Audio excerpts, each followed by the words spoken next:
At a typical family dinner, just the usual gathering of the TA clan, my parents casually dropped the news.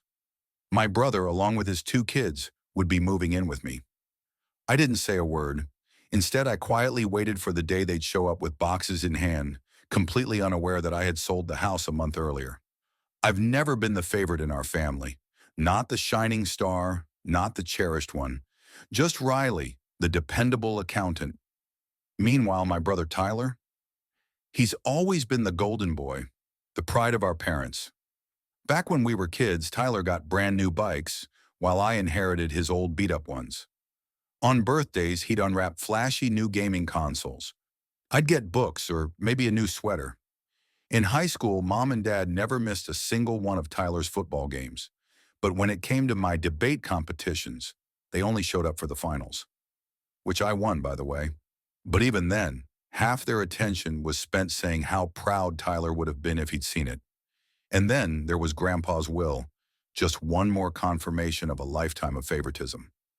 Tyler inherited a spacious four-bedroom home in a prime neighborhood, while I was handed a modest two-bedroom house on the outskirts. I once overheard Mom practically pleading with Grandpa to give Tyler the bigger place. She never knew I heard her. "Dad, please," she said. "Tyler's going to have a family soon. He needs more space. Riley will manage just fine with the smaller house." I never made a fuss about it. What would have been the point? In our family, Tyler was always the priority. That was the unspoken rule. So when our monthly dinner rolled around and Tyler and his wife Megan did their dramatic throat-clearing routine, I already knew something was coming. "We've decided to sell the house," Tyler announced with a proud grin. I almost spit out my water. "We're putting everything into this incredible opportunity," Megan chimed in, practically vibrating with excitement. "Derek, Tyler's friend, he's launching this amazing startup," she explained. "We're getting in at the ground level." Mom and Dad practically jumped out of their seats with joy. "Oh, how exciting," Mom gushed. I leaned forward a bit. "What kind of business is it exactly?" "It's a little complicated," Tyler said, brushing off my concern with a casual wave of his hand. "Derek's building a tech platform to connect investors with new startups." "It's going to change the venture capital world," Megan added, eyes wide. "Derek estimates we'll see a 300% return in just the first year." 300%? I echoed, setting my fork down slowly. "That sounds sketchy." "Look, you've got two little kids. Chloe's only 5, and Ryan just turned 3. Are you sure selling your home is the smartest move? Maybe you could invest part of your savings instead." The whole vibe at the table shifted, instantly colder. Megan scoffed, and Tyler gave me that same patronizing smirk I'd seen since we were kids. "Riley," he said, drawing out my name like he was explaining something to a toddler. "I know you mean well, but I studied finance at Westmore College. You're an accountant who did community college. I think I've got a better handle on entrepreneurship than you do." I bit my tongue. What Tyler conveniently left out was that he barely scraped by at Westmore, while I graduated with honors and earned 2 promotions in 5 years at my firm. "And besides," Tyler went on, "Grandpa gave me the bigger house for a reason. He always saw my potential in business. He would have wanted me to take a chance like this." I could have shut him down right there. Told him the only reason Grandpa gave him that house was because Mom begged for it. I could have reminded him that Grandpa built his entire nest egg by living modestly and investing conservatively. He'd have been mortified at the idea of Tyler selling off his home for some flashy tech gamble. And I certainly could have mentioned that Derek's track record included 3 failed startups in just the last 5 years. But why bother? Tyler's a grown man. He and Megan had made their choice. And honestly, after a lifetime of being the backup act to Tyler's headliner, I didn't feel the slightest urge to step in and save him. "You're right," I said, lifting my water glass for another sip. "It's your call." Mom lit up like Christmas morning. "We're so proud of you for taking this leap," she told Tyler, her eyes full of admiration. "It takes real bravery to chase an opportunity like this." Dad nodded in quiet agreement. "Your grandfather would have been proud too." The rest of the dinner was filled with Tyler and Megan fantasizing aloud about their future fortune. They had grand plans: world travel, a vacation home, private school for the kids. I stayed mostly silent, smiling and nodding when expected. Meanwhile, in the back of my mind, I was mentally reviewing the next steps in the slow, steady renovation of my modest home. Room by room, I'd been upgrading everything with savings from my unglamorous but stable accountant job. I just finished redoing the kitchen last month. The bathroom was next on my list.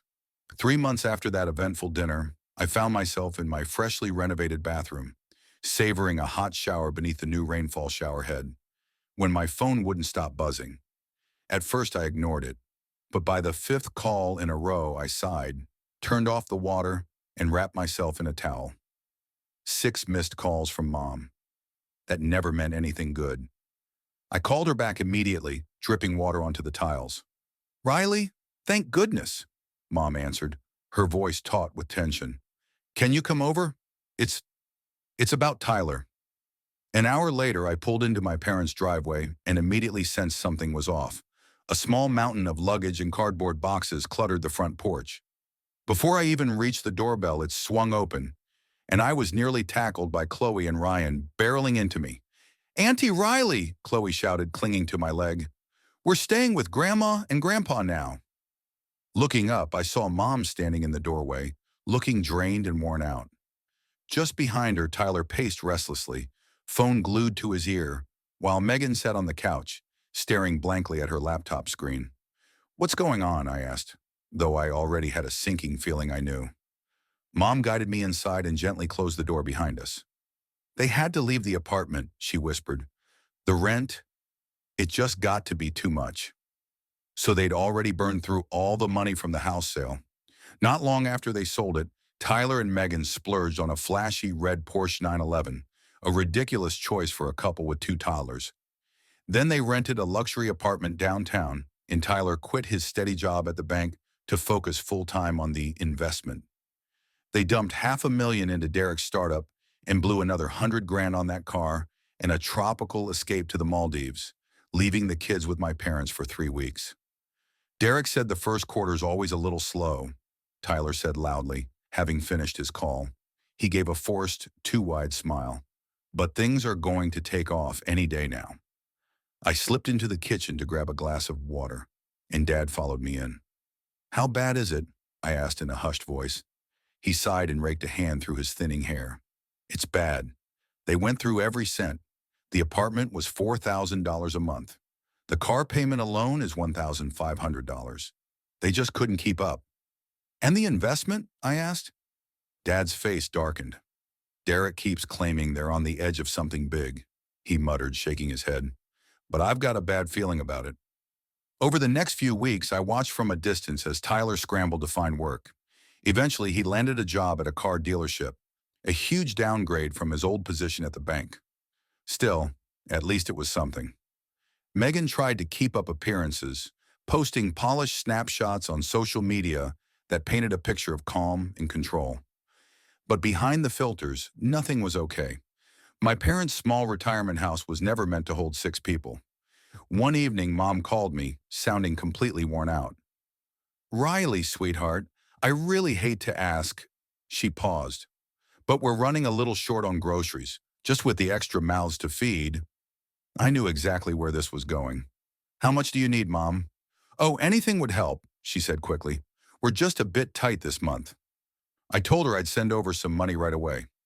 I settled on $600, not so much that it would strain my own budget, but enough to take off some pressure. She thanked me over and over, but I still heard the disappointment in her voice. She'd clearly hoped for more. Next month, I got another call, then the month after that. Eventually, the $600 became a regular monthly deposit. I didn't mind helping out. What I did mind, though, was seeing Tyler and Megan still cruising around in that Porsche, like everything was fine. I guess some people just have different priorities. One night, I showed up at my cousin Katie's birthday party. Katie's birthday party was supposed to be a break from the chaos, but that illusion shattered the moment Aunt Linda cornered me near the dessert table. "Riley, sweetheart," she whispered, checking over her shoulder to make sure no one was within earshot. "How are you holding up with everything going on with Tyler?" I gave a non-committal shrug. "Just doing what I can to help." She leaned in even closer, lowering her voice. "Well, I think you should know. Your parents are barely holding it together. They love Tyler, of course, but having everyone under one roof is starting to wear them down. She took a sip of wine, hesitating for effect. And between us, they've come up with a plan to fix it. A weird knot formed in my Sarakash. What kind of plan? They want Tyler and his family to move into your house, she said, as blunt as ever. I nearly dropped my plate. Your mom thinks it makes total sense. You've got that two-bedroom all to yourself. I stared at her in disbelief. What? They're saying it would only be for a few months, she added, shaking her head with a look that said she didn't buy it either. But Tracy told me they're hoping you'll eventually just move out. Let Tyler have it. I stood frozen, processing the audacity. Aunt Linda gave my arm a gentle squeeze. I figured you deserved to know, she said softly. Didn't seem right for them to be scheming behind your back. The party carried on around us, laughter, music, cake. But I couldn't hear any of it. All I could think about was the sheer nerve. Not only were they planning to drop Tyler's family into my home, they were planning to quietly push me out. Driving home that night, my mind was racing. I knew exactly what was coming. The emotional manipulation, the collective guilt trip, the "it's just temporary" line that would magically become permanent. And once they were in, I'd be the one expected to foot the bills, clean the messes, and slowly disappear from my own life. Not this time. I wasn't going to be their safety net anymore. When I got home, I poured a glass of wine and sat at the kitchen table staring at nothing. By the time I'd emptied the glass, I had a plan. The next morning, I walked straight into my boss Mark's office without even knocking. He looked up, surprised. Riley, everything all right? Remember that opening at the Pittsburgh branch for a senior accounting position? I asked, skipping pleasantries. Is it still available? I want it. He leaned back, eyebrows raised. That's a big move, more responsibility, new team, different environment. I'm ready, I said without hesitation. I've been here 5 years. My reviews are spotless. I've exceeded every target, and I've earned this. Mark studied me for a beat, then nodded slowly. Well, I hate to lose you, but you'd be perfect for the role. Let me make some calls. He glanced at his screen. The position starts in 4 weeks. Will that give you enough time to wrap things up? Perfect, I said, already running through my mental checklist. As soon as I left his office, I called Lauren, my longtime friend and an excellent realtor. I need to sell my house, I said without any buildup. Fast. Well, she said, thinking aloud, you're in a good neighborhood, and those renovations you've done? We can price it aggressively and probably have multiple offers in under a week. Then more cautiously, are you sure you want to do this? Absolutely, I said. I've never been more certain of anything. The next 2 weeks flew by in a blur. Lauren did her thing, and sure enough, 5 days after we listed, I had 3 competing offers. I took the highest one, $285,000, which was $45,000 over what I'd paid just 4 years ago. Not bad for a little house in the suburbs. While all that unfolded, I started researching apartments in Pittsburgh, zeroing in on places near my company's branch. Housing was cheaper there, and I found a gorgeous 1-bedroom in a sleek, modern building, complete with a gym and rooftop terrace, listed at $220,000. I made an offer on the spot and got the ball rolling. Through it all, I kept everything under wraps. No one in the family had a clue. Mom called twice, once to thank me for sending the monthly money, and once with a casual, "Hey, are you free for dinner next Saturday? We want to chat about a few things." "Sure, Mom," I replied, matching her breezy tone. "I'll be there." I scheduled movers to come the day before that dinner, packing up almost everything I owned and shipping it to a storage unit in Pittsburgh. I kept only 2 suitcases worth, clothes for a couple of weeks, my laptop, and a few keepsakes. The night after the movers finished, I checked into a low-key hostel downtown. Sleeping in a twin bed in a shared room with strangers wasn't exactly glamorous, but it was temporary. Just 3 more days until my flight. Saturday night came, and I drove to my parents' house for the last time. I parked a block away. Didn't want anyone seeing my packed car and asking questions.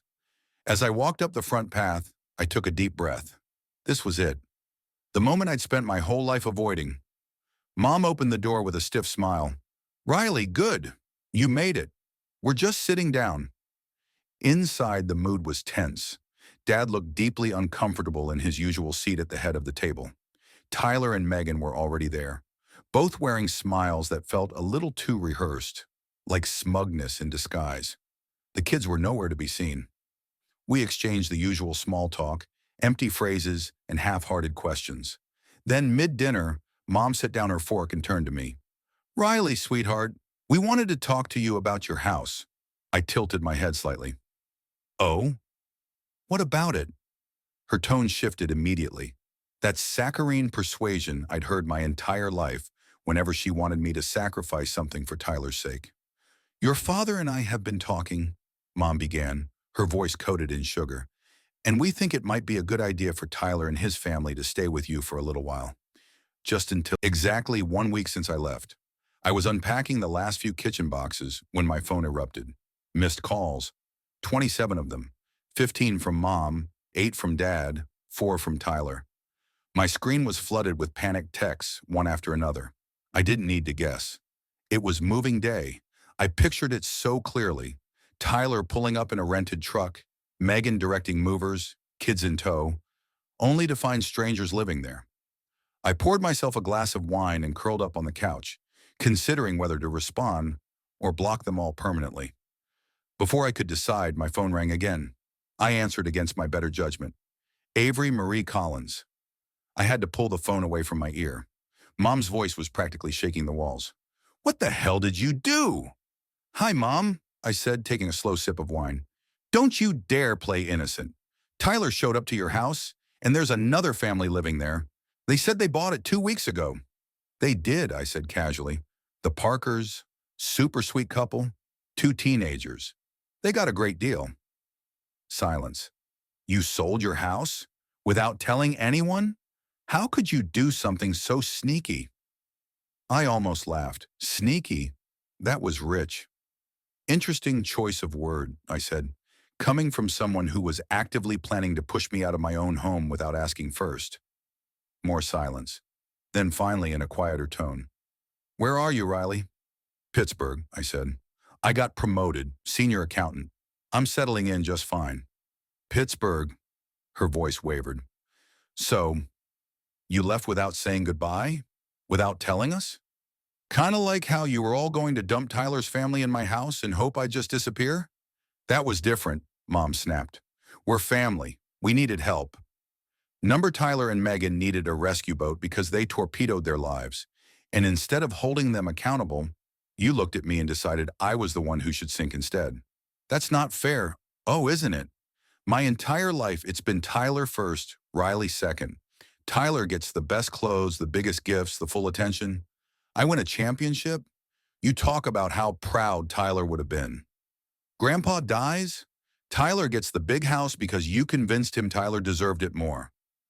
Riley. And now Tyler screws up massively, sells his house, blows the money, ditches his job. And your brilliant solution?